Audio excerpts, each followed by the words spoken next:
Hello and welcome! Vintage Super League is back. I'm Randy. That is top 8 competitor Luis Scott Vargas. You've got to still be floating on cloud 9 after that performance last weekend, right, Luis?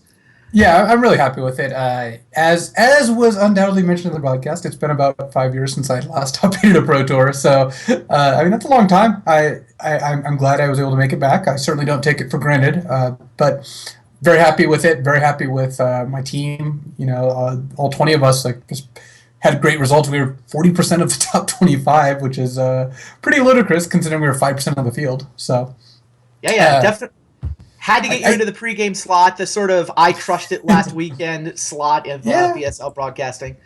I mean, honestly, like there's a couple things going on. One, obviously, I'm happy that I top aided. Like that's a big part of it. It's also awesome when your friends do well. It's I gotta admit, it's way less fun when you do well but your friends don't because they're happy for you, but they're also they're not feeling great about their performance. And our team did really well. We had just a ton of great finishes. I also have to say that. Our team really came through. Like I was testing remotely and I did not make the Eldrazi deck, and having them put it together, like all the guys from Face to Face and Channel Firewall who met in Vancouver. Like I keep saying this, but that's just because it's true. They made the deck, and I'm not saying that the people who weren't there didn't provide value, but I'm saying they didn't provide this deck, and this deck is what ultimately really was the difference. So you never know who's going to break it or where it's going to come from, but in this case, it came from them, and I just have to keep giving them credit for it. Yeah, that makes sense. It is rare that you see a Pro Tour format broken so completely in half as what you guys did. I mean, you weren't the only ones to find an Eldrazi deck. I mean, obviously, the No, other not at variant all. of the deck wound up winning the tournament at the end, but 7% of the field up to 75% of the top 8. I mean, that just doesn't happen. Yeah, I do have to give credit to East West Bowl. I think that's the name of their Yeah, team. yeah. Something weird, but they had the blue red version, which I do think was worse against a number of decks in the field because it didn't have Chalice or Simian Spirit Guide, which are both really important against Gold Fishing. Way better in the mirror, and you saw JC Tao just go through 3 copies of the same 75, which is it's so funny that he's got this good matchup and he plays 3 same 75 copies, which is yeah, that's where you want to be. You're on the top end. If you've got a good matchup, playing at 3x is even a better deal. Yeah, I think the JC Tao storyline is really cool too. I feel Yeah. like this Pro Tour is one for the grinders. I mean, as much as it was cool to see some Hall of Famers get back in the top 8 for a while, this win Oh yeah, is that's like the best story. it's like everybody who sat in the back of the classroom and filled up all their notebooks with deck lists and, sat in the back of the car, went going 6 hours to the PTQ or the RPTQ nowadays, I suppose. It's like on the right day with the right deck, I could beat the Hall of Famers, I could win the Pro Tour, and that's what the guy did. It's like third or fourth Pro Tour he's ever played, 30-year-old accountant for Seattle. Hats off Yeah, to him. I do think that their team. I would not sell the narrative of their team being a bunch of ragtag kids. Oh, no, Their no, team no. is a bunch of great Magic players, and they spent Right. a lot of time on it. They deserve what they did, and so it is. I think a big part of testing is having a good group of people you can rely on, and it's not. I think it's important to draw the distinction between like yeah, their team, they had a GP winner in Andrew Brown. They had Ben Whites and Eric Severson, who we played for top 4 of GP Portland. Turned out both teams made it, but they had definitely a lot of accomplished Magic players on their team as well. But they didn't have a team full of like Hall of Famers or Platinum Pros. They had some on their team, but it was not. You don't have to have that to succeed. I think having a lot of people who put in a lot of good work is really important. Yeah, the description I was going for, I guess, is grinders. Like, which I view as a term of endearment. I mean, it's Sure. funny. Like when Marshall calls them all up, he's handing the trophy out to JC, and all the teammates. It's like, oh, those guys, right? I see them at every Grand Prix. That makes total sense. They're great guys to hang out with. Great Magic players. Just didn't have those breakthrough performances at the Pro Tour level until basically last weekend. But you know what their team did not do as well as our team? They didn't sell the deck. We had 17 out of 20 members on the same deck. They had 4 out of 18 or whatever that ended up being, which Fair. makes those 4 guys feel very smart, and the rest of the team probably not feel great when two copies or whatever make or 3 copies make the top 8. So or Yeah, two they two had. two of their copies, sorry, but they had the best win percentage with their Oh blue yeah. red deck. And I think what that means is next time that Ben Whites and JC and Andrew Brown are like, hey, this deck's great, their teammates are more inclined to listen. Indeed. Yeah, I think they had 3 of those 4 guys had 9 wins across the 10 constructed rounds. Like Yeah, 999 is absurd. obscene numbers. And Yeah. Yeah, that's what you get. I obviously everyone who plays Magic and who cares about Modern and is following this is going to be very interested to see what the next couple weeks bring because Yep. I think it's too early to call it. I don't think you can say, oh yeah, Eldrazi are here, that's the end. Like Agreed. I'm going to say the exact same thing that I said to you in the finals of the Pro Tour, which is that Elves are the 6 of the top 8 in Berlin, and by no means was Elves a dominant deck in that extended season. The Elves was just a good deck of many. It won way less than a bunch of other decks. So Eldrazi may be in the same spot, maybe not. I'm not saying one way or the other, but I am saying that it's not a done deal. Yeah, I think that the GP weekend coming up is going to have a lot to tell in this story, right? There's 3 GPs that weekend. It's like Detroit, Melbourne, and somewhere in Europe. I forget which city. All playing Modern Grand Prix all at the same time, and we haven't really had a format where it's got like the boogeyman with the target on its forehead quite this cleanly as we will have going into that GP weekend. So yeah, we get to find out if the metagame's going to react, and I'm sure R&D is going to be watching. And if the metagame can't react, sure, if they're paying attention, they'll do something eventually. But I'm with you. I'm very curious to see what happens now. Yeah, and I think that it's going to be interesting to see where it goes, and there's a lot of different cards you could try. So part of what's adapting to it is just trying to figure out where other people are at, and even just tuning the Eldrazi deck for the mirror I think is interesting too because I was actually on Gabby Sparks' stream yesterday and we were playing the Eldrazi list that we played in the Pro Tour, and it's not that good in the mirror. It's got Chalice of the Void in it, which is not a great card. So seeing where people start putting in World Breakers and other nonsense like that is going to be interesting. You're in the booth for that GP too, right? For anybody who's going to be watching it from home and can't get there. Yep, GP Detroit. It was funny. People were like, "Hey, have your GP plans changed? You just top 8 at the PT. You got some points now." I'm like, "Yeah, actually, I'm going to go to Houston. I'm going to go to Detroit, and I'm going to be in the booth for both of those events." So I do have an eye on maybe doing better this year, but honestly, like I don't know if I'm going to grind a ton of GPs or anything like that. I'm going to go to what I can. Yeah. This is a good tiebreaker. I got to admit, I'd love to play at Worlds. I haven't played since the first year, and it's not easy to get there. I'm not by any means a lock or even a favorite to play at Worlds. But if I play a bunch of GPs, I've got to at least give myself a shot. So that sounds like a maybe, is how I heard that. Yeah, I mean, I'm not going to back out of Houston or Detroit. I guess maybe I could try, but I don't want to. I want to do coverage. Sure. I'm looking forward to those things. But I might go to other GPs in the U.S. that I was not currently going to. Makes sense. So lots of fun stuff going on in Modern, but we're here to talk about Vintage. Let's start talking about this week a little bit. We should put the standings up because to me, I like the standings. Yeah, you're sitting there, second place, 3-way tie for second place. Really, kind of is the haves and the have-nots. So like only Bob is sitting at 500. 5 of us tied for last, worried about relegation. 4 of you saying, yeah, we can cut to the playoffs anytime now. This will do just fine. Yeah. Go ahead. Well, one interesting thing about this is we're now in a situation where David Ochoa is very close to being locked, if not actually locked. I don't think he's mathematically locked, but he's very close. And you get to the point where everyone except his opponent wants him to keep winning. Because, it's the thing we've discussed where the people who are really ahead or really behind, everyone wants them to continue on that trajectory. So everyone's rooting for Webb now. Not that they weren't before. Everyone should have been rooting for Webb before. Webb is awesome. But if you want to make the playoffs, your best shot, realistically, especially if you're someone with like a 3-3 or 2-4 record, because those people are still alive, is to have Webb win all his matches. You can't catch him. You might as well have him just suck up match wins and take them out of the system. Makes sense. Those deck lists are the deck lists from the second trimester. The other big news tonight, I mean, in addition to the standings and things starting to shake out, new deck lists. It's exciting. Now, I don't think we're going to see any Eldrazi, right? Mishra's Workshop does not actually cost colorless cards, so the Eldrazi don't. I just learned that. Yeah, right. Just learned that. Is it too late to take Thought-Knot Seers out of my deck or no?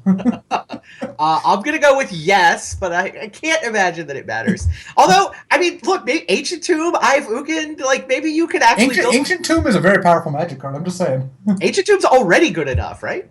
It's even better than Eldrazi Temple, obviously.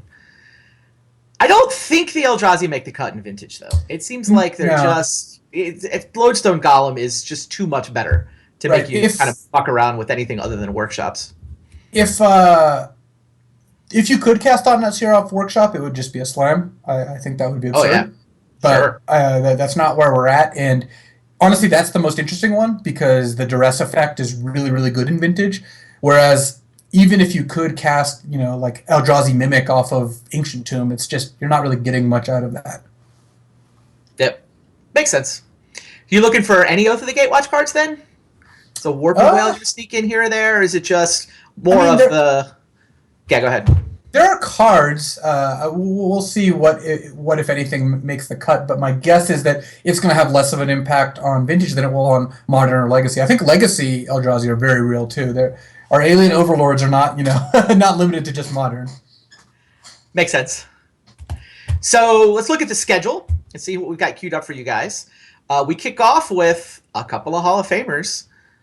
Bob Maher and Dave. Sorry, that's not the order we're going to be going in. That's fine. Our first match is actually Kai versus Eric. That's what we'll be playing first. And then you see how that, you put everyone's greatest accomplishment in their tagline. Like Eric's the VSL season champion. I'm the VSL season 1 runner-up. Have you done anything better than that? I mean, that was the peak, right? I've got to agree. Yeah, Kai versus Eric kicks us off. I'm hoping the trend of players on the left having a significant winning percentage edge over players on the right continues into this week. Well, I gotta hope for something. If that was your goal, you really should have put Eric and myself on the left. Also, Rich Shea. In fact, all 3 of the 4-2s are on the right there. You guys can all have the win. If you beat the 2-4s, that's all good for me. Yeah, you're not dead for top 4, but relegation is a much worse feat than the upside of top 4ing. So you definitely are looking at your big matches are the 2-4s, whereas Eric and myself and Rich Shea and Webb are all looking at each other, seeing how each other does. Yeah, it's just true. I completely agree with you. The way relegation works this season, I mean, most of you have probably been with us and heard this already, but everyone who is tied for last winds up getting demoted to the next season's play-in tournament. So we could easily have 3 or 4 spots on the line in that play-in tournament, depending on how many people wind up tied for last. I mean, if it happened right now, we'd have this bizarro 8-person tournament with 5 spots on the line. Like you go 0-2 and you're still live. Could be a fun, which could make for a fun play-in tournament. We'll see how many spots we actually wind up with. Hopefully not 5. Yeah, it was. Because if it's 5, I'm probably one of them. Well, yeah, it is funny when one match is the difference between a 5-way tie and a 0-way tie, like a one-way, just one person in last. So. That's exactly what we happened in season 1. Yep. Josh Utter-Layton lost the match that could have forced the gigantic tie. One thing I did want to mention, we mentioned this last week, but there is actually an Asia Vintage Championship coming up, and the guys running the tournament contacted me, asked if we could help them spread the word. Steve Menendian is actually going to be attending this tournament, which will be super sweet. So we'll have one VSL member, and former Vintage World Champion as well. It's actually a 24-person invitation-only tournament. They are planning to stream it. I believe they're going to have an English language stream, so that's something to look forward to on Sunday, March 27th. And the information here we've shown before, but I just got sent a picture of the first place prize. So check this out. They got together with Dan Frazier and asked him to paint them a first prize. How sweet is that? That is awesome. I wish I could make it out there. That would have been a lot of fun to try to compete in that, but that prize is incredible. Yeah, super sweet. So keep your eyes out for that. Happens late March, so it'll be a couple weeks after our season wraps up. Asia Vintage Championships, and I think they're hoping that this turns into sort of a big sort of annual tradition on the Vintage calendar. I mean, the Asia equivalent of Eternal Weekend is, I think, their goal. Well, I certainly wish them the best of luck. All right, let's talk about match number 1. I don't know, maybe you have information on what Eric is playing, but Eric versus Kai, new deck list week. What do you think is going on with these two? Well, what Kai is playing is of great interest to me since he actually says he's one of my opponents in this trimester. And okay. What I had thought he might play is some kind of Oath deck or some kind of or Storm. So those were the 2 most likely decks. They were, in my estimation, the majority of his range, with something like workshops being a very small part of it, or just like a random blue. Basically, other. I don't think he's going to play dredge. I actually don't think he's going to play workshops. He doesn't seem to like those decks very much. Okay. Despite his mono brown success in the past. He won a lot of Pro Tours. That's only one of them. Right. So my best guess was something like Oath number 1, Storm number 2, and then everything else number 3 without dredge. So we'll see if that ends up holding true. Eric has routinely said that Storm is the best deck, and it's not close. He also has played and done well with workshops. Whether he plays one of those two decks, I'm curious to see. So you don't actually know? I can't confirm or deny whether I know exactly what Eric's playing. I have definitely not had any conversations with Eric, and I definitely see him as he's one of the guys that thinks it's a 2-deck metagame. I mean, my read on him is I would be shocked if he's on anything other than Storm or Workshops. I would guess Storm is more likely, maybe 60-40. Probably have him on 60% Storm, 40% Workshops is where I've got him. Yeah, and go ahead. I just agree that Eric's one of the proponents of this being a 2-deck metagame. I actually tend to agree also. I think that those decks are reasonably far ahead. Like, maybe not as much as Blue-Red Delver was ahead of everything back when you could play 4 Treasure Cruises, but still pretty far ahead.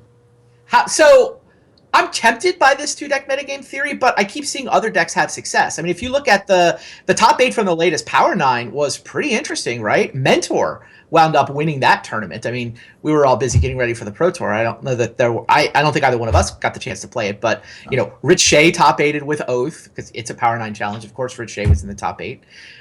Mentor winds up winning it. There's Dredge in the top 8, and then it's like, okay, there's some Workshops and there's some Storm, but it felt like, judging on those results, I don't know. I don't think everybody else on Magic Online agrees that it's a 2-deck metagame, I guess. I guess 2-deck metagame is like a range of what that could mean. I think that those are the best 2 decks. I think that Dredge and Oath are Dredge, Oath, and Mentor round out the top 5 for me. And when I say those decks are best, it doesn't mean that other decks can't win. And the tournament, I'm sure, was composed of a mix of all of these decks. Yeah. So even if those 2 are the best decks, the odds that a tournament full of just a ton of different decks, the top 8's going to have a range is just, that's what's likely to happen. I do think Dredge is kind of got an asterisk where, as always, if you play against a Workshop deck that has 1 to 3 Dredge sideboard cards, you're never going to lose to them, basically ever. Yep. Right. Almost ever. But if they have 7 Dredge cards, you're an underdog. And agreed. The reason I don't think that Dredge is quite on the level of the other 2 is that I think that Storm is actually fine against Dredge even without a sideboard, depending on the Dredge build. The Dredge build can be built, like you had that build Main deck Leyline of Sanctity. Yeah. In Trimester 1 with main deck Leyline of Sanctity, and if you open on Leyline, you just win. Storm can't win game 1 unless they have a Chain of Vapor, which some do now, but most don't. And most of them happen on the sideboard. So if you're playing a Dredge deck, you could still lose to Storm and anyone who wants to sideboard, but you also just have these great matchups against the people, especially the Shops people who don't sideboard against you. I like that way of looking at it. I think it's a 5-deck metagame. I think Storm is the most powerful, but it's vulnerable to Workshops, which sort of elevates Workshops into maybe one of the top couple of decks. But I think that those 5 decks are all powerful enough to win a tournament on any given weekend, and good enough to show up in real numbers in a tournament. Yeah, I don't want it to be confused by saying that these are the best 2 decks by saying that no other decks are viable, because I don't think that's true. Okay. This isn't Cobblade standard, where if you weren't playing Cobblade, you were making a mistake. This is more like all of these decks have an aggregate win percentage of 50 to 55, except Workshops and Storm are like 57 to 60 or whatever the numbers end up being. Maybe some of the decks are obviously in the 40s then at that point, but it's a couple percent ahead of everything else, which is a big deal. All right, so in terms of VSL, is VSL going to look like a 2-deck metagame tonight, or do you think people are going to actually mix it up this time around? Well, there's a couple of things going on. One is that there's always people who try to next level, who try to, put opponents on a certain deck and then play a foil to that deck. That's clearly part of the fun of it. There's also, I'm going to think, some backlash of people who just don't want to play one of those 2 decks just because it's one of those 2 decks. I have heard such sentiments expressed. So if people are following that line of logic, they might make a choice they wouldn't otherwise make. And there's going to be some people playing those decks. I would not be confident in saying there are 0 Storm or 0 Workshops in this week. Fair enough.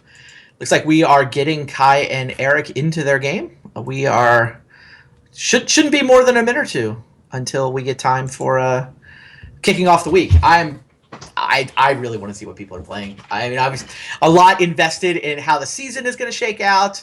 The top 4 do all advance to the playoffs. We haven't mentioned that system in a little while. Number 4 will play number 3 in the first week of the playoffs, and that is going to be best 3 out of 5. Both players, when we get to the playoffs for any given playoff week, actually bring 3 different decks to the table. That is, more specifically, they bring a deck A, a deck B, and a deck C, which are allowed to be the same deck, but since you can choose any one of your decks for the 4th and 5th matches, it's be pretty surprising if anybody did actually double up on their decks. So the 4th place plays 3rd place. The winner of that plays 2nd place. The winner of that plays, well, probably David Ochoa is going to be our 1 seed with the bye all the way into the finals. All right, awesome. Sounds like we are ready. Let's get down to the first match of the week.